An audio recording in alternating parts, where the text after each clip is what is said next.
프로이드의 환상의 미래라는 1927년 논문에서 종교에 대해서 아주 심도 있게 프로이드 자신의 생각을 다루고 있어요. 근데 이 글에서 프로이드가 얘기하고 있는 것은 철저하게 자기는 종교에 반대하는 입장에 서 있어요. 종교에 반대하면서 과학을 종교하고 대립하는 것으로 놓고 있고, 과학과 종교 중에 자기는 종교가 아니라 과학을 택한다 하는 이런 입장을 여기서 얘기를 하고 있는데, 이분이 이 논문에서 인류의 문명 발달사를 이렇게 쭉 얘기를 하면서 우리 문명이 서바이벌 하기 위해서는 무언가가 그냥 동물의 상태에 있어 가지고는 되지 않고 뭔가 문명을 보호할 수 있는 장치가 필요하다, 이제 이렇게 보고 있어요. 그래서 문명이 보호받기 위해서는 문명의 정신적 자산이 굉장히 중요한데, 이 정신적 자산을 어떤 윤리적인 가치라고 보고 있어요. 그래서 윤리적인 가치 또 윤리적인 기준이 있어야 되는데, 이 윤리적인 가치나 윤리적인 기준이 있음으로써 이게 자체가 문명의 정신적 자산이 유지돼야만이 문명 자체가 보존될 수 있다, 이렇게 보았는데, 프로이드가 이 논문에서 얘기하는 것은 여기서 심리적인 가치나 문화적 이상, 그리고 예술, 그리고 종교적 관념, 이런 것을 문명의 정신적 자산이라고 보고 있는데, 이 내용들은 여러분들이 좀 익숙할 수 있는데, 첫 번째 나오는 것은 어떤 면에서는 우리 문명이 만들어지면서 어떤 공동체가 형성이 된다고 하는 것은 우리한테 본능적인 욕구가 있는데, 이 본능적인 욕구들을 일정한 부분 포기시키도록 해주지 않으면 공동체가 이루어지지 않는다는 것. 그래서 우리는 본능을 가지고 있다. 특히 프로이드가 봤던 건 우리는 성적 본능과 공격적 본능을 가지고 있다고 봤는데, 특히 이 공격적 본능이 굉장히 강렬하게 누구나가 가지고 있는 게, 우리가 가진 것을 빼앗기거나 우리가 할 수 있는 일을 못하게 하는 경우에는 이 공격적 본능이 있기 마련인데, 이 사회가 공동체가 만들어질 때 공동체가 유지되기 위해서는 일정한 부분에서 개인들이 자기들이 가진 것을 일정 부분 포기해야 되고, 자기의 본능도 본능대로 그대로 발현돼서는 안 되는 규율들이 생겨나죠. 그래서 각자가 하고 싶은 것을 일정한 부분 억제하고, 그리고 공동의 어떤 자산이 필요하기 때문에 각자 가진 것을 일정 부분 포기하도록 이런 장치들이 이루어지는데, 이런 경우에 개인들은 굉장한 적대감을 느끼게 된다는 거예요. 하스티리티가 생겨나는, 어그레션, 공격성이 생겨나는, 이 공격성을 어떻게 다룰 것이냐 할 때, 이 사회가 어떤 면에서 이 본능을 일정 부분 금지시키지 않으면 안 되는 거기 때문에, 여기에 대한 본능을 포기하도록 하는 것을 강요하는 사회적인 강제 장치가 필요하다는 거죠. 강제력이 필요한데, 그래서 모든 문명 사회에서는 어디에서나 감옥 시설이 다 있죠. 어떤 이런 물리적인 강제 장치가 없이는 문명 자체가 형성이 되지 않는다. 문명이 자체가 형성보다는 유지되기가 어렵다 하는 입장이죠. 그런데 어느 문명도 이 강제력만 가지고는 문명이 유지가 되지 않는다는 얘기예요. 우리 여러 문명이 흥망성쇠가 있는데, 그 중에 어떤 그 사회의 윤리적인 가치라고 할까요?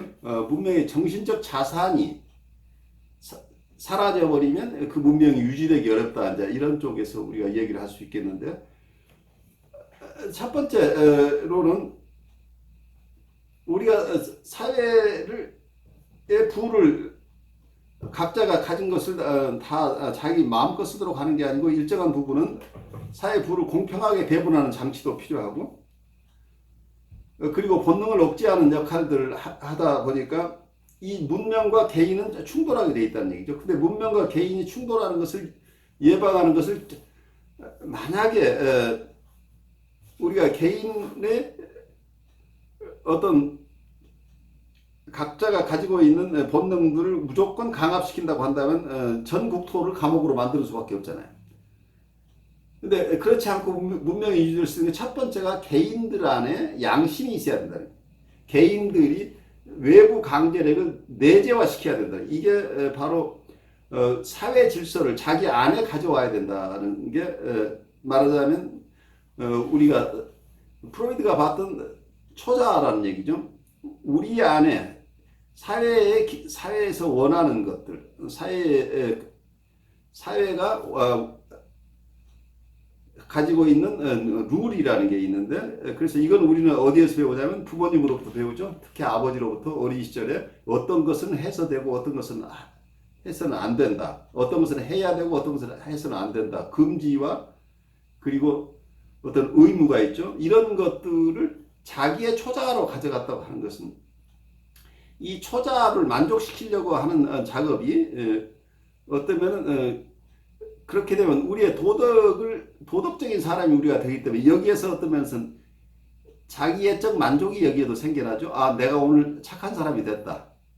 오늘 착한 일을 했다 해서 우선 거기에서 보상이 따른다. 그래서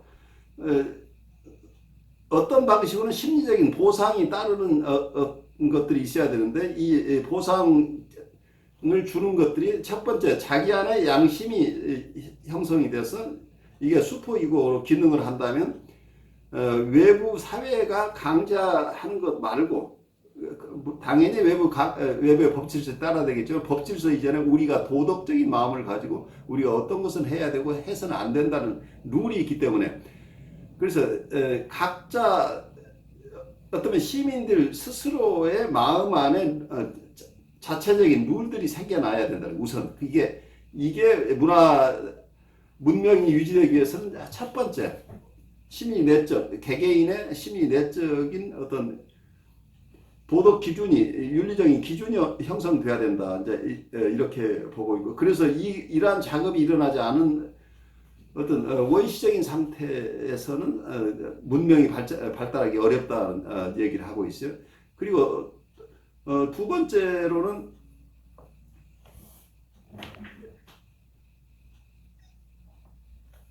보통 그 문화적인 이상들이라고 우리가 얘기를 하는데 cultural ideals라고 그 사회가 어떤 것들을 참 이상적인 것으로 생각하느냐 한다면 지금 아까 우리가 초자라고 하는 것은 개개인이 자기가 자라면서 자기 안에서 어떤 부모님과의 관계에서 가정과 아주 초기 단계에서 어떤 것들이 이상적인가 하는 부분에서 아이디얼 이고가 초자라고 얘기를 할 수 있죠. 그 이상적인 자아라는 게 있는데 어떤 cultural ideals라고 하는 것도 문화적으로 어떤 것이 바람직하다.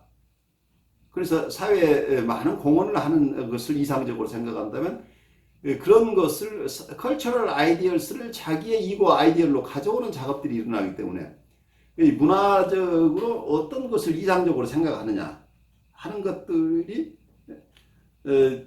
형성이 되어 있다면 그 문화적인 이상에 따라서 이고가 거기에 따라서 행동할 때 이게 스스로 자기 참 문화적인 시민으로서 훌륭한 일을 했다. 그래서 자기 개인적인 것도 있지만 개인적인 자기적인 만족이 자기의 양심에 따라서 행동하는 것도 있지만 자기의 이상에 따라서 하는 것이 사회적인 이상에 따라서 우리가 만약에 애국자인 것을 굉장히 존중하는 사회라고 한다면 자기가 애국적인 행동을 했을 때 사회적으로 자기가 존경받을 만한 일을 했다고 하기 때문에 자기애적 보상이다. 나르시스틱한 자기애적인 컴펜세이션이 있다는 거죠. 그래서 거기에서 뭔가가 대가가 있다는 거죠. 또 하나는 예술인데 예술 활동을 하시는 분들은 예술 활동을 통해서 대리만족이 일어나죠. 그래서 아까 문화적인 이상이라고 하는 cultural ideals를 아주 감독적인 방식으로 표현한다는 얘기죠. 그래서 cultural ideals가 어떤 문화 활동을 통해서 예술 활동을 통해서 잘 드러나기 때문에 거기에서도 충분한 대리만족이 생겨난다고 보는 거죠. 그래서 우리 쉽게 얘기를 하면 예술가들이 어때요? 예술 활동을 하는 분들은 자기 안에 있는 여러 가지 욕동들을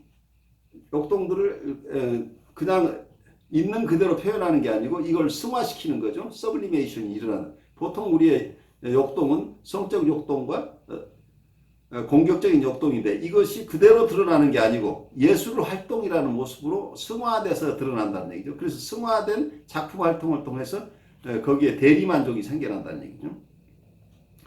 그래서 아까 자기 안에 자기 이상 또는 문화적인 이상 그리고 예술 활동 그거 다 중요한데 가장 중요한 것은 마지막으로 종교적인 어떤 관념이라는 religious ideas가 어떤 면에서는 윤리적 가치의 어떤 최고봉이라고 보고 이게 사회를 유지하는데 가장 큰 역할을 할 수 있는 어떤 그런 보루라고 보고 있어요. 그래서 이 종교적인 관념이 얼마나 왜 그렇게 중요한가 하는 얘기를 지금부터 해 나갈 거예요. 그렇지만 우리 프로이드가 종교를 여기서는 일루전이다, 환상이다고 보면서 과학과 대비시켜서 본인이 과학에 대한 본인의 희망, 기대를 표현하고 있지만 그리고 종교 자체는 환상과 관련시켜서 설명을 하고 있지만 또 한편에서는 여기서 얘기하고 있는 건 그 나라의 과학이 인류를 잘 도와줄 날이 있을 것이라는 이런 희망을 가지고 있지만 종교가 없는 사회가 유지될 수 있느냐 하는 데 대한 어떤 의구심을 이분이 다 불식시킬 수 없었 이 논문에서도 그런 얘기가 나중에 나올 거예요. 지금 본인하고 여기서 프로이드의 아주 친구인 피스터 목사라는 분하고 여기서는 그 피스터 목사님이라고 지칭은 하지 않지만 이 논문에서 익명의 어떤 대화 상대로 나타나는 분이에요. 그래서 두 사람이 대담을 하는 형식으로 주고받는 서로 의견을 주고받는데 이 피스터 목사님이 만약에 종교가 환상이라고 한다면은 넌 그 프로이드에게 당신 얘기가 맞다고 한다면 그것을 지금 당신이 얘기를 하는 것 자체가 문명에 대해서 굉장히 위험하기 때문에 이건 함부로 얘기하면 안 되는 거 아닙니까? 라고 물어봤어요. 그럼 문명의 어떤 파운데이션을 무너뜨리는 거니까 이거 위험하지 않느냐라고 물으니까 프로이드가 신실한 어쩌면 정말 신앙을 가진 분이라고 한다면 아무도 내게 귀를 기울이지 않을 것이니까 그런 걱정 하나 안 하셔도 될 겁니다 라고 대답을 했어요. 그래서 실제 이 얘기를 종교가 일루전에 기인한다고 하는 얘기를 함으로써 위험해지는 것은 자기나 이 정신분석 자체가 위험해지는 거지 사실은 이 문명에 지금 어떤 위협이 되는 것은 아니다라고 하면서 그래서 지금 이 프로이드는 어떤 분은 이걸 프로이드가 종교의 굉장히 적대적인 입장이라고 해석하는 분도 있지만 또 다른 부분은 어떤 과학에 대한 과학의 발전에 대한 이 사람의 희망을 나타내는 거지 종교에 대해서 꼭 어느 프로이드의 글 속에 어떤 쪽에서는 내가 이 교리 자체 종교의 어떤 특정 종교의 어떤 것이 좋고 나쁜 것에 대한 얘기를 하는 것은 아니다는 얘기를 또 함으로써 이분 자신이 자기의 입장을 꼭 친종교적이다 아니면 종교에 완전히 반대한다 이런 것을 두드러지게 드러나지 않도록 애를 쓰고 있는 부분도 있다고 우리가 보여요. 그래서 보는 분에 따라서는 반종교적이다. 하지만 또 다른 쪽에서는 이분이 반종교적이라는 그런 개념보다는 새롭게 과학이 발전하고 있는 과학 자체에 대한 이 사람의 희망 앞으로 과학이 큰 일을 해야 될 것이다 라는 쪽에 견해에 더 힘줘서 얘기를 한 것이고 그리고 종교 현상 전체를 이분이 평가자라 한 것이냐, 아니면 종교 중에 굉장히 자기가 봤던 집단적인 강박적인 어떤 모습으로 드러나는데, 일단 강박적인 모습의 일정 부분을 얘기하는 것이 종교 전체를 이분이 거부한 것인지 하는데 대해서 논란의 여지는 있겠죠. 그런데 일단 외부에 드러나는 것으로는 프로이드 자신은 종교에 대해서 그렇게 자기가 주이시 이분은 유대인이었지만 하나님을 믿지 않는 유대인이라고 본인을 이해하고 있었던 거기 때문에 그런 부분에서 여러분들하고 많은 분들하고 그동안 부딪혀 왔어요. 그렇지만 정신분석을 공부하는 분들 중에는 어떤 종교 쪽 처음부터 여기 이 글에 나오는 게 프로이드하고 굉장히 오랫동안 친밀하게 지내온 피스터 목사님이 굉장히 친한 친구예요. 그래서 서로가 이분도 정신분석을 공부를 해서 또 실제 프랙티스를 하던 분이에요. 단기 치료도 하고 이제 이런 쪽에. 그래서 항상 이 두 가지가 영적인 것과 정신분석이 서로 부딪히는 것 같지만 또 함께 작업해 왔다는 것을 우리가 이해했으면 좋겠어요.